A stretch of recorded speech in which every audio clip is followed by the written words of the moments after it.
Hello అండి, welcome to sweet మిర్చి. ఈరోజు వీడియోలో హెల్దీ బ్రేక్ఫాస్ట్ అయిన శనగ దోశల్ని ఇంట్లోనే టేస్టీగా ఎలా ప్రిపేర్ చేసుకోవాలో చూసేద్దాం.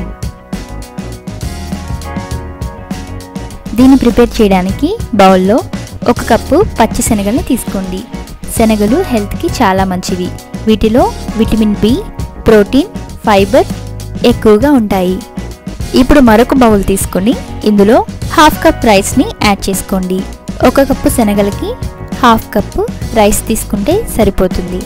ఇప్పుడు ఈ రెండింటిలో వాటర్ని యాడ్ చేసి రాత్రంతా నానబెట్టండి, లేదంటే 8 గంటల వరకైనా నానబెట్టండి. ఇక్కడ నేను ఓవర్ నైట్ అంతా నానబెట్టాను.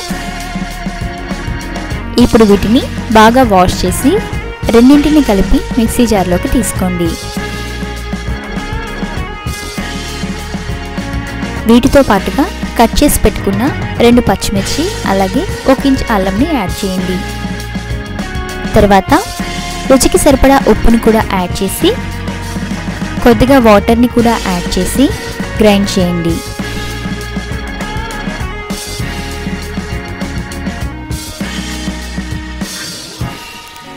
ఇలా మెత్తగా గ్రైండ్ చేయండి. తర్వాత దీన్ని ఒక మిక్సింగ్ బౌల్లోకి ట్రాన్స్ఫర్ చేయండి.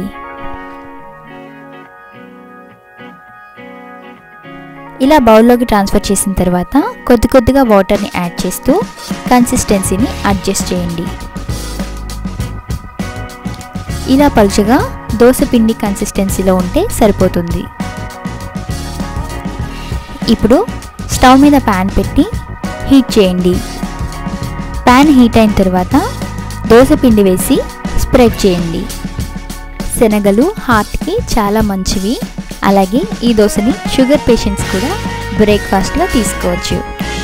ఇలా ప్లెయిన్ దోశనైనా వేసుకోవచ్చు, లేదంటే ఆనియన్ దోశలాగా కూడా వేసుకోవచ్చు. తర్వాత కాస్త ఆయిల్ని కూడా అప్లై చేసి మీడియం ఫ్లేమ్లో లైట్ గోల్డెన్ బ్రౌన్ కలర్ వచ్చేంత వరకు రోస్ట్ చేయండి.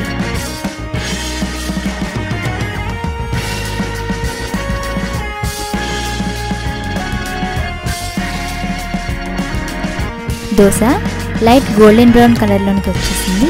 ఇప్పుడు దీన్ని తీసి పల్లీ చట్నీ, కారం పొడితో సర్వ్ చేయండి. చూసారు కదా, హెల్దీ అండ్ టేస్టీ శనగ దోశల్ని ఇంట్లోనే ఈజీగా ప్రిపేర్ చేసుకున్నాము. వీటిని మీరు తప్పకుండా ట్రై చేయండి. టేస్ట్ చేసి ఎలా వచ్చిందో కామెంట్ చేయండి. ఈ వీడియో కనుక మీకు నచ్చినట్లయితే లైక్ చేయండి, షేర్ చేయండి. స్వీట్ మిర్చి ఛానల్ని సబ్స్క్రైబ్ చేయండి. Thanks for watching.